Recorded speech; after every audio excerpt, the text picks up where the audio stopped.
Welcome back to Bring It Home, the podcast about American reindustrialization. I'm JP Hampstead, your co-host, and I'm here today with Blake Scholl, the CEO of Supersonic, a company that's building the first commercial supersonic plane in the world since the Concorde, and which has just completed its first supersonic flight. Blake, welcome back to the show. Good to see you, JP. Thank you for having me. So I'm imagining this conversation is just hearing the story of this historic flight from your perspective. We can go ahead and get started maybe with just a description of the XB-1 demonstrator aircraft and maybe also the pilot as well. Mm-hmm. So to put all of this in a little bit of context, our goal, for anybody who's not been following the story, our goal at Boom has been to bring back supersonic passenger flight, to do it the American way, and ultimately make it possible for just about anybody to benefit from significantly faster travel. And so our first step was building a 1/3 scale prototype for the Overture airliner, and that's what we call XB-1. And XB-1 is the first ever supersonic jet built outside of a government. It's the first ever civil supersonic jet made in America, and it is the first civil aircraft to break the sound barrier since Concorde. So there's a lot of firsts there. And last week we also added one more, which is we've cracked sonic boom, and it's also the first to demonstrate boomless supersonic flight. And we'll get into that and why that's so important. But can you talk a little bit about the pilot, Tristan Brandenburg?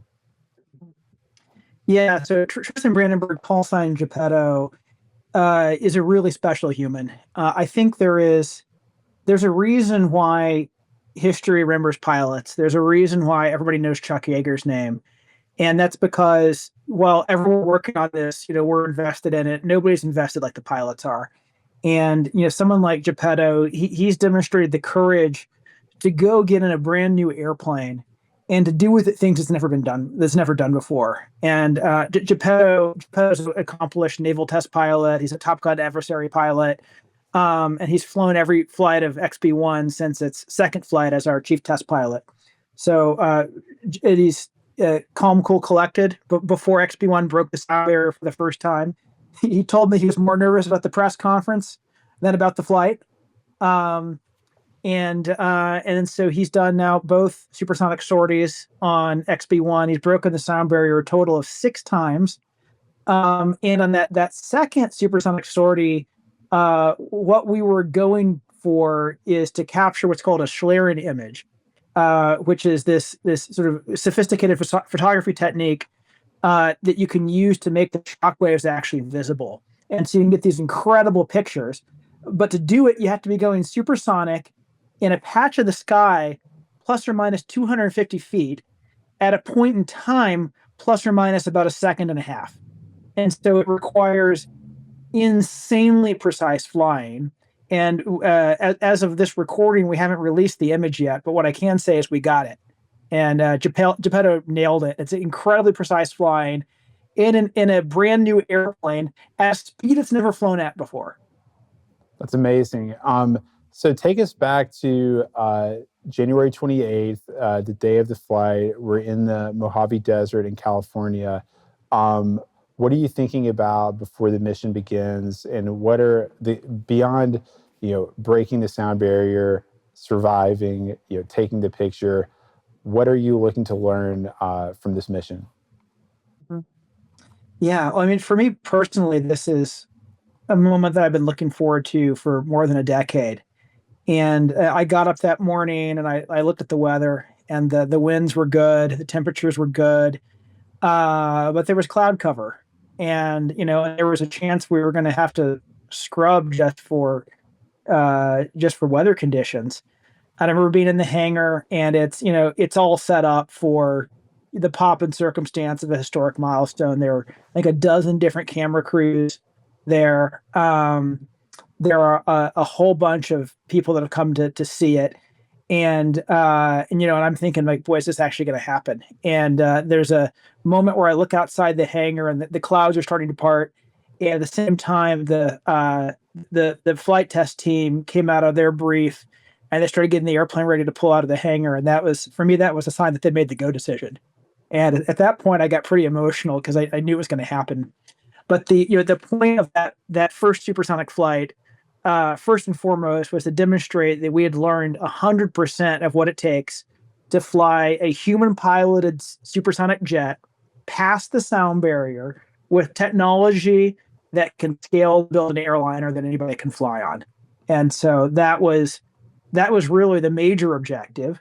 A minor objective is that we had forecast that we knew how to do this without a sonic boom, and we wanted to confirm that really worked, and it did. So the airplane has left the hangar. It's getting ready to take off. From what I understand, it flew a kind of an out and back flight, breaking the sound barrier on the way back. Let's dig into that flight. Yeah. So on the original plan was kind of get out and do an out and back kind of pattern, break the sound barrier. But it turns out we actually ended up breaking the sound barrier 3 times. So there were two separate out and backs, three total supersonic sorties. And that was, it gave us a chance to kind of do it repeatedly, demonstrate that it worked repeatedly, and to gather even more data. And so we did those, we did those 3 breaking through Mach 1s. And then, and we did that with 2 other airplanes kind of in close formation, a Mirage that was equipped with basically stereo IMAX cameras that should get us some really amazing footage, as well as a T-38 equipped with Starlink that was enabling us to give a live stream such that anybody around the world watched what was happening. And a few weeks prior, the XB-1 had done a test flight that got to, call it Mach 0.95 or something like that. What's the sort of significance of the sound barrier? What happens to an airframe at that speed in the atmosphere that makes it such a significant threshold to cross? Yeah, so there is I appreciate you're asking that question because it's the best question that nobody ever asks. Nobody ever says, "What in the world does the speed of sound have to do with an airplane?" And to unpack it a little bit, the speed of sound is the speed at which pressure waves move in air. And of course, airplanes are all about shaping and creating pressures.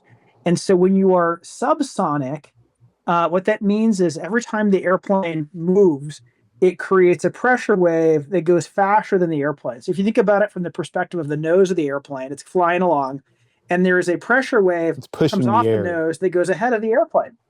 Yeah. So you could kind of think of it as saying, "Hey, air, I'm coming. Start getting out of the way." And but when you are supersonic, the airplane is now outrunning the pressure wave.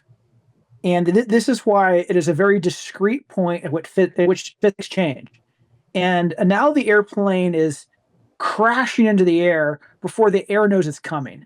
And that's what creates shock waves. That's what gives rise to sonic boom. And that's what gives rise to a whole bunch of aerodynamics that change around Mach 1. And, if you go back to the very early days of flying, but before, in the military world, we cracked supersonic, people thought it was a sound barrier because they didn't know how to design airplanes that would stay stable, both super and subsonic. And so as you approach the speed of sound, one of the things that happens aerodynamically is the center of lift shifts backwards, which means if you can kind of think of lift as like a force that's like pushing up on the airplane, and you got to keep lift underneath the center of gravity so the airplane stays balanced. But when the center of pressure moves aft, now it means that basically your lift is pushing up at the back of the airplane. Nothing's balancing on the front of the airplane, and it tends to tip over. And that's why aviators called it like there's a sound barrier or there's a demon at Mach 1, because as they got closer to Mach 1, the airplane would want to enter a dive. And the only way to get out of the dive and get the center pressure back where you need it is to slow down, but you're in a dive and you can't slow down. And so, obviously this is something that was really cracked in the 40s and 50s on military airplanes of, how you make the aerodynamics work such that You can fly supersonic or subsonic and not really notice it. And that's exactly what we were able to do on XB1. Something Geppetto, the pilot, said is, out of all the flying he's done on a dozen flights, the smoothest and best flying was supersonic. And this is, XB1 is really a machine that it just wants to go fast. It performs best fast. It handles best fast. It's just meant to go fast. And when the XB1 crossed the sound barrier, there was no sonic boom. Why is that, Blake?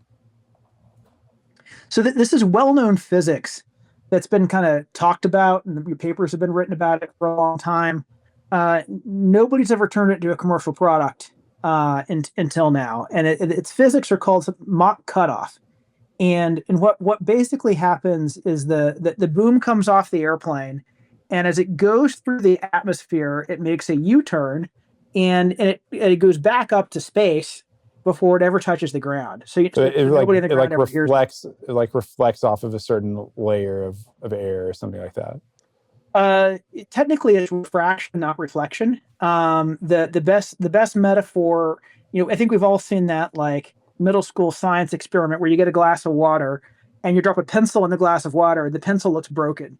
Yeah. And the reason it looks broken is because the light waves bend as they go through the glass and water, and they refract. And they refract because the speed of light is different in water and glass than it is in air.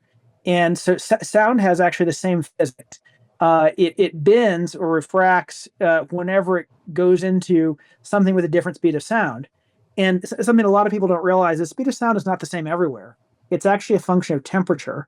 And of course, temperature is not the same everywhere. It's colder above and it's warmer below. And so what that means is the boom basically bends towards colder temperatures. It means it bends upward. And so it makes a U shape. And the art to doing this is to fly at the right speed such that the angle of that U is pretty shallow. If you send it sharply down, it's going to hit the ground. If you send it shallow, it has a chance to turn around. And then the airplane has to be high enough that the bottom of the U never touches the ground. And so that's what boomless cruise is. We fly, it depends on current atmosphere, but in the worst case scenario, it's kind of about Mach 1.1. In the best case scenario, you can go up to Mach about 1.3. And so long as you're high enough, the boom never reaches the ground, and there's just no disruption. And so that's what boomless cruise is. It depends. To do this on Overture requires two things. One is it requires our own Symphony engines, which have enough engine power to break the sound barrier at a high enough altitude that the airplane is high enough that the bottom of the U doesn't touch the ground. Another thing is it requires an advanced autopilot, because the fastest quiet speed varies with weather. And so you have to equip the airplane with real-time weather sensors, and then an autopilot. The autopilot will basically have a quiet mode. And in quiet mode, it'll fly the fastest speed it can fly for the current weather conditions, such that nobody on the ground hears anything. That's incredible. And of course, the sonic boom is one of the reasons why supersonic flight over the continental United States has been prohibited for decades. I guess due to like noise pollution or whatever. But yeah, I think there's a little bit more to that story. The noise reg got, not the noise reg. It should have been a noise reg. So Federal Aviation Regulations 14 CFR 91817 is, I think, just one of the dumbest regulations in the history of regulation. It says thou shalt not exceed Mach 1. What it should say is thou shalt not make bad sounds. And this was something that's put in place before Concorde ever came to market, after the American Concorde competitor was canceled. And so let's just say it's ripe for fixing. That's good to hear. So one more question just about what we learned from this flight. What was the data that you gathered? Did anything surprise you? And what's the biggest takeaway in terms of the future development of the Overture? So we've learned so much throughout the entire design, build, flight test of XB1. It's allowed us to update the design of Overture just to make it better, to make it more efficient, to make it more pragmatic. We didn't learn anything terribly surprising on those last two supersonic flights. By and large, the airplane did exactly what we thought it would. But right around the speed of sound, that's where the physics are hardest to predict in simulation, and where wind tunnel data is the least representative of flight conditions. So at this point, we now have the only actual flight database of a supersonic transport airplane, and that is enormously valuable data as we go off and develop Overture. But actually, more important than the database, and more important than the airplane in the hangar, is the knowledge and the minds of the men and women who did this. And we've learned what it takes to do a supersonic civil airplane. We did it with just 50 people. We know how to do it efficiently. We know how to do it for about an order of magnitude less money than anyone else has ever spent to do this. And so the most prized asset is actually, it's in this building. It's the people that did this. And now that they've done XB1, it's full steam ahead on the Overture airliner. Blake, you told me before this show that the week after the supersonic flights were surreal for you, and you actually ended up in the Oval Office of the White House. Can you tell us what that experience was like? It was pretty surreal for me. On Monday, we broke the sound barrier and announced boomless cruise. Monday afternoon, Elon publicly endorsed repealing the speed limit and fixing that regulation. 24 hours later, I was invited to a meeting at the White House. I wasn't quite in the Oval Office. I think I was one room over. And by Thursday, we'd managed to get a model of the Overture airplane into the Oval Office with the president. So, kind of but even more exciting than that is I spent time on the Hill as well. And what I'm seeing is there is just broad bipartisan support for supersonic flight. This is in a world where so many things are partisan. Supersonic is something that everybody can get excited about. And now that the idea of doing this, without boom being a problem, is not just theoretical. We've actually done it, and we've done it 6 times. My sense is that we've the doors are now wide open, and that it's broadly there's consensus. It's time to fix the policy, and it's time to permit supersonic flight over land. And what that means is, originally Overture was designed for international flying, but now we can do domestic too. And that means you could leave DC at 8 a.m. and you can land in LA at 8:30 a.m. And that's just, it just completely changes what you can do in a day. And there are, you can always get more gas, but you can't get more time. And this is something just a lot of people are very excited to get to market as quickly as we can. That's incredible. As we wrap up, Blake, what are the next steps for Boom Supersonic? Well, we took a moment to celebrate, but then it's back to work. And so we're taking everything we've learned on XB1 and we're scaling it up. The next thing you'll see tangibly is our full-scale Symphony engine is literally in the manufacturing process now. Our goal is to make thrust with that around the end of the year. And then next year, we'll start assembling the first Overture. Our goal is to put it in the skies by the end of 28 and have it ready for passengers by the end of 29. So there is no shortage of challenge between us and that finish line. There's a lot of hard work. There's a lot of hard engineering still to be done. But as I sort of reflect on it, we've now demonstrated we can do this. As we kind of look across what's going on, at Boeing, it's really sad, right? Like, that company hasn't launched an all new airliner in more than 20 years. And even the tweaked products aren't working. We look across the Pacific, China's shipping a 737 clone today. They're working on a 787 clone, and they're working on high speed. And unless we do something differently in America, around the rest of the world, people are going to be flying on Chinese knockoff airplanes in the not too distant future. And I think we can't let that happen. And the way we prevent that is we ensure that the future of commercial airplanes are invented, built, manufactured in America. And we invented the airplanes here, just like we invented chips, but then we let chips go to Asia. Now it's hard to get them back. We invented airplanes in America. We can't let them leave. It's really hard to get them back once we let it leave. And so we just got to keep moving quickly, and build the future here. Blake, congratulations on making history, and thanks again for coming back on the show. Appreciate you, JP. Thanks for having me.